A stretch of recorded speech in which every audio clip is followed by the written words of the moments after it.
ಓಂ ಶ್ರೀ ಸದ್ಗುರು ಪಾದುಕಾಭ್ಯಾಂ ನಮಃ. ಎಲ್ರಿಗೂ ನಮಸ್ಕಾರ. ಸೌಂದರ್ಯ ಲಹರಿಯ 97ನೇ ಶ್ಲೋಕವನ್ನು ಅನುಸಂಧಾನ ಮಾಡೋಣ. ಗಿರಾ ಮಾಹುರ್ದೇವೀಂ ದ್ರುಹಿಣ ಗೃಹಿಣೀಂ ಆಗಮವಿದೋ ಹರೇಃ ಪತ್ನೀಂ ಪದ್ಮಾಂ ಹರಸಹಚರೀಮದ್ರಿತನಯಾಂ ತುರೀಯಾ ಕಾಪಿ ತ್ವಂ ದುರಧಿಗಮನಿಸ್ಸೀಮ ಮಹಿಮಾ ಮಹಾಮಾಯಾ ವಿಶ್ವಂ ಭ್ರಮಯಸಿ ಪರಬ್ರಹ್ಮ ಮಹಿಷಿ. ಗಿರಾ ಮಾಹುರ್ದೇವೀಂ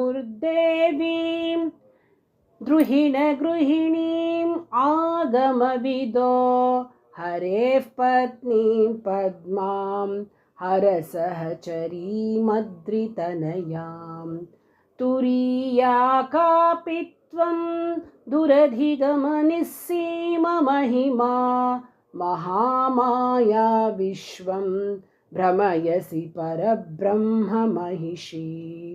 ಗಿರಾ ಮಾಹುರ್ದೇವೀಂ ದ್ರುಹಿಣ ಗೃಹಿಣೀಂ ಆಗಮವಿದೋ ಹರೇಃ ಪತ್ನೀಂ ಪದ್ಮಾಂ ಹರಸಹಚರೀಮದ್ರಿತನಯಾಂ ತುರೀಯಾ ಕಾಪಿ ತ್ವಂ ದುರಧಿಗಮನಿಸ್ಸೀಮ ಮಹಿಮಾ ಮಹಾಮಾಯಾ ವಿಶ್ವಂ ಭ್ರಮಯಸಿ ಪರಬ್ರಹ್ಮ ಮಹಿಷಿ.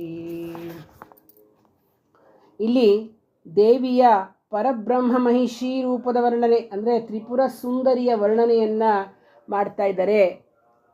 ಪರಬ್ರಹ್ಮ ಮಹಿಷಿ, ಪರಬ್ರಹ್ಮನಾದ ಸದಾಶಿವನ ಪಟ್ಟದ ರಾಣಿಯೇ, ಆಗಮವಿದ, ಆಗಮ ರಹಸ್ಯವನ್ನು ತಿಳಿದವರು, ನಿನ್ನನ್ನೇ ದ್ರುಹಿಣ ಗೃಹಿಣಿ, ಬ್ರಹ್ಮನ ಪತ್ನಿಯಾದ ಗಿರಾಮಾಹು ದೇವಿ, ವಾಕ್ಕುಗಳ ಅಧಿದೇವತೆ ಎಂದು ಹೇಳುತ್ತಾರೆ. ಹರೇಃ ಪತ್ನಿ, ನಿನ್ನನ್ನೇ ವಿಷ್ಣುವಿನ ಪತ್ನಿಯಾದ ಪದ್ಮಾಂ, ಲಕ್ಷ್ಮೀ ಎಂಬುದಾಗಿ ಹೇಳುತ್ತಾರೆ. ಹರ ಸಹಚರೀಂ, ನಿನ್ನನ್ನೇ ಶಂಭುವಿನ ಪತ್ನಿಯಾದ ಅದ್ರಿತನಯಾಂ, ಪಾರ್ವತಿ ಅಂತ ಹೇಳ್ತಾರೆ.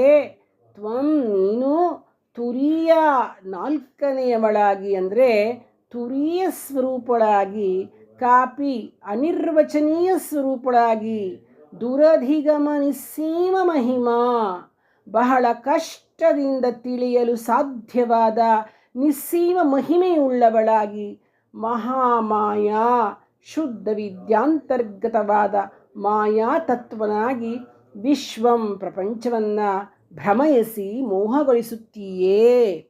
ಸರಸ್ವತಿ, ಲಕ್ಷ್ಮೀ, ಪಾರ್ವತಿ ಎಂಬ ಸೃಷ್ಟಿ ಸ್ಥಿತಿ ಲಯವೆಂಬ ತ್ರಿಗುಣಗಳನ್ನು ಮೀರಿದ ತುರಿಯ ಸ್ಥಿತಿ ಅತೀಂದ್ರಿಯವಾಗಿರ್ತಕ್ಕಂಥದ್ದು, ಅರಿಯಲಾಗಿರ್ತಕ್ಕಂಥದ್ದು. ಅಂತಹ ನಿಸ್ಸೀಮ ಮಹಿಮೆ ಅಂದರೆ ಮಹಿಮೆಗೆ ಸೀಮೆಯೇ ಇಲ್ಲದವಳಾದ ನೀನು ಅಂತ ಹೇಳ್ತಾ ದೇವಿ ತ್ರಿಪುರ ಸುಂದರಿಯನ್ನು ವರ್ಣನೆ ಮಾಡ್ತಾ ಶಂಕರರು ದೇವಿಗೆ ಸೌಂದರ್ಯ ಲಹರಿಯ 97ನೇ ಪುಷ್ಪವನ್ನು ಸಮರ್ಪಿಸ್ತಾ ಇದ್ದಾರೆ. ನೋಡಿ, ಈ ಶ್ಲೋಕ ಬಂದು ಜೀವನ್ಮುಕ್ತಿಗೆ ದಾರಿ ತೋರಿಸ್ತಕ್ಕಂತಹ ಶ್ಲೋಕ. ಈ ಶ್ಲೋಕದಿಂದ ವಾಕ್ ಶುದ್ಧಿಯಾಗುತ್ತೆ, ವಾಕ್ ಸಿದ್ಧಿಯಾಗುತ್ತೆ, ಜೀವನ್ಮುಕ್ತಿಯಾಗುತ್ತೆ, ದೃಢಕಾಯ ಶರೀರ ಸಂಪತ್ತು, ಪಾಂಡಿತ್ಯ, ಶಕ್ತಿಗಳು ಉಂಟಾಗುತ್ತವೆ. ಶ್ರೀ ಜಗದಂಬಾರ್ಪಣಮಸ್ತು.